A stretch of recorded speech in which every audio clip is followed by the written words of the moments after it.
Hi guys, so the video you're about to see now was shot in January 2020. I know कि अब Hyundai Verna थोड़ी सी पुरानी होगी. In fact, the new one is on its way. But I thought that just for reference, आप इस video को देख सकते हैं just to keep you entertained and to keep you informed. Both these cars, of course, I have driven before, and the Ciaz was part of my long-term fleet as well. उसकी videos भी मैं डाल दूंगा बहुत जल्दी. So it's just there for entertainment purposes. The new Verna is going to be launched very soon. Thanks for watching. Well, these two cars here represent the best of Japan and the best of South Korea. This, of course, is the Ciaz and this is the Hyundai Verna. And today we've got the petrol versions for you. And I think these two cars are really the cream of the mid-size sedan space. But which one do you think is better to look at from the outside? Well, I think this one is slightly ahead, but this one is also good. Which one do you think? Let me know by clicking on this pop-out banner and voting, and also vote for the other cars in that list. So let's begin this video review and tell you what are the virtues, negative points, as well as the interiors and the driving style of both these cars. Let's get started.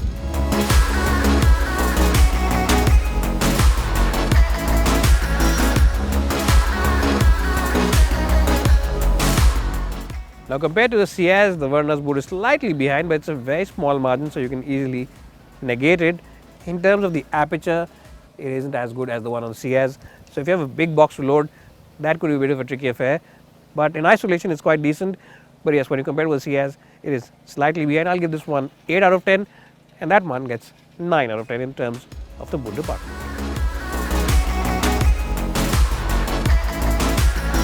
Now, in terms of overall capacity, both these cars are nearly identical. This one is slightly ahead, obviously, because it just has that better aperture. But the good point is that the overall width also is better than the Verna's, which means you can load in those bigger boxes and just tuck in that golf bag without too much fuss. So let's just cut through the chase and say that the boot department also is won by the Ciaz.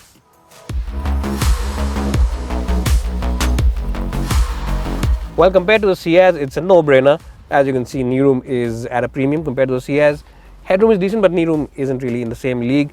This car feels slightly cramped in the back if you compare to the Ciaz. In isolation, it's okay, but if you're comparing it, it feels a bit cramped. The good point though is that the seats themselves are very good. The cushioning is excellent. The support for your lower back is good. Support for your under thighs is very good. And the AC vents here have a strong throw of air. The window also is very large, so it doesn't make you feel hemmed in or feel claustrophobic in the back. But yes, if you really do compare it with the Ciaz, it is a bit of a back step for the Verna.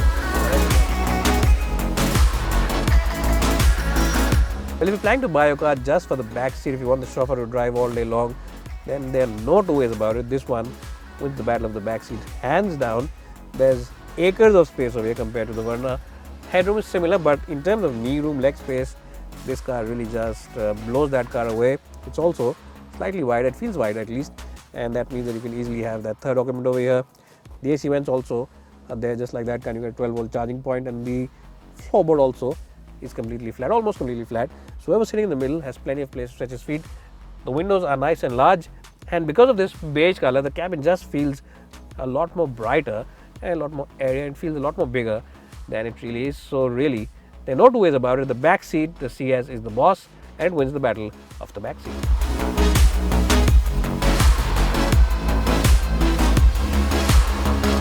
While talking about the comparisons with the Ciaz, in terms of seat comfort, it's really neck and neck. There's hardly anything to choose between these cars. But the big benefit is that the seats on the Verna are air cooled, which means that they really do chill your behind in the summer months, and that's something which enhances the overall air conditioning inside the car.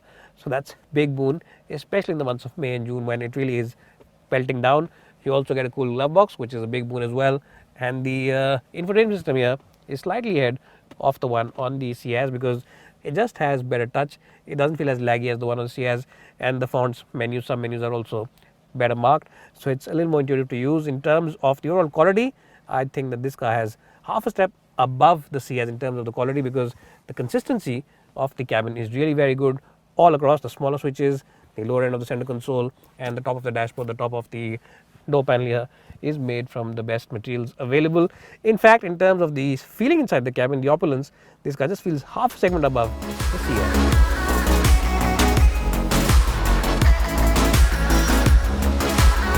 So here I am now driving the Maruti Suzuki Ciaz, and this car that we're driving today comes with a 1.5 litre petrol.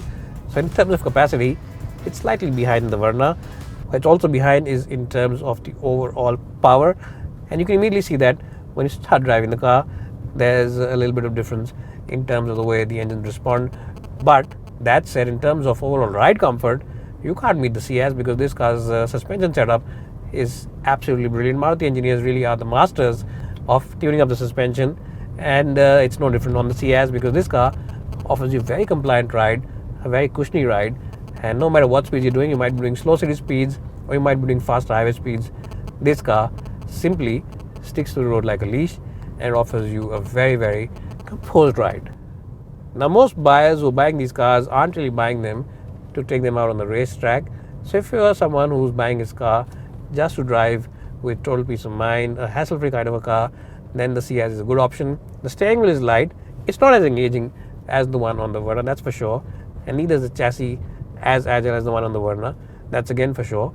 But if you want a no-nonsense kind of operator, then this is a good car.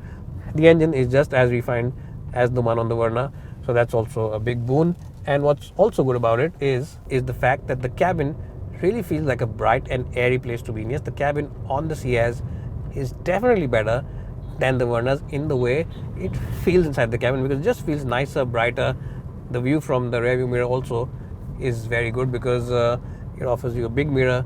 The window at the back, the last glass, isn't as slanted as it is inside the Verna, so you get a good view. So what I'm trying to say is that the cabin just feels slightly airier than the one inside the Verna. Now, in terms of the gearbox, you can also choose a manual on this car. It's a 5-speed manual, unlike the Hyundai Verna, which is 6-speed. And this one, the automatic, also is only a 4-speed unit, unlike the Verna, which is again a 6-speed.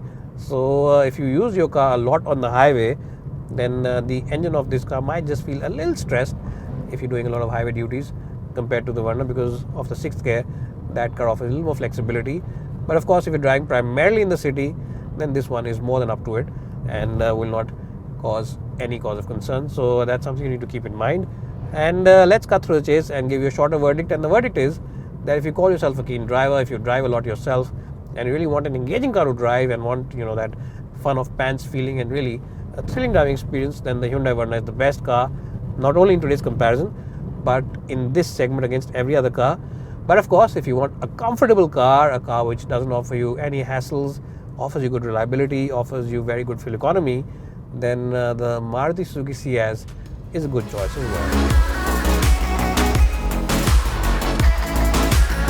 Well, so here I am driving the Hyundai Verna, and this of course is the petrol version that we're comparing today. And this car comes with a 1.6 litre petrol engine, which makes about 126 bhp of power, which is more powerful than the one on the Ciaz. And you can really tell the difference between both the cars as soon as you start driving it. This one is a much more engaging car to drive. If you call yourself a keen driver, if you call yourself someone who enjoys the thrill of driving, then the Verna is the car for you. It really does offer you a very engaging drive.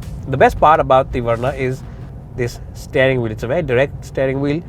It offers you good communication, but it's got the right amount of weight as well. It's not overtly heavy that you start feeling tired at the end of a long day, and neither is it too light that you will start feeling nervous when you take it out on the highway. It's definitely better weight than the one on the Ciaz, and definitely has much better communication and much better feedback. What's also really nice about this car is its overall suspension setting. Now, the suspension is slightly on the firmer side, especially when you compare it with the Ciaz. But that said, if you do push this car in bends, because of that slightly firmer suspension, it just has much more confidence and offers you much more confidence when you're going up the highway as well. And you like driving this car at faster speeds because it just has that better grip as well. So yes, what I'm trying to say is that this is a better car for keener drivers. Now, what you'll also like about the Verna is its gearbox. It's got a slick unit, and even the automatic is a 6-speed automatic, which means that that gear shifts are really very smooth, very effortless, very silky smooth. And the manual also has the advantage over the Maruti Ciaz, because it just has a very slick and a very effortless shift. You won't feel tired driving this car, and the clutch action is also nice and light and springy. So what I'm essentially trying to say is that this is the better car for people who call themselves keen drivers, and you will definitely enjoy the experience behind the steering wheel inside the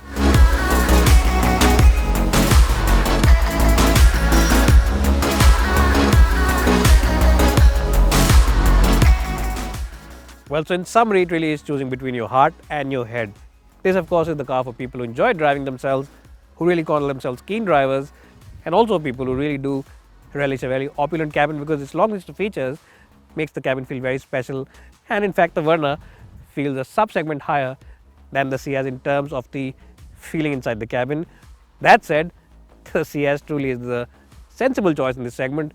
That said, the Ciaz is the best choice for people who use their brains while buying a car because this one offers you the best in class rear seat comfort, it offers you best in class ride comfort, and also has a very large boot. And being a Maruti means that resale values will be strong and fuel efficiency is also slightly ahead of the Hyundai Verna. So overall, what I'm trying to say is that it really is choosing between your heart, which is the Verna, and choosing between your head, which is the Ciaz. Overall, you can't really go wrong with either one of them. Both these cars are very good in their own departments. It's bye for now, and thanks for watching.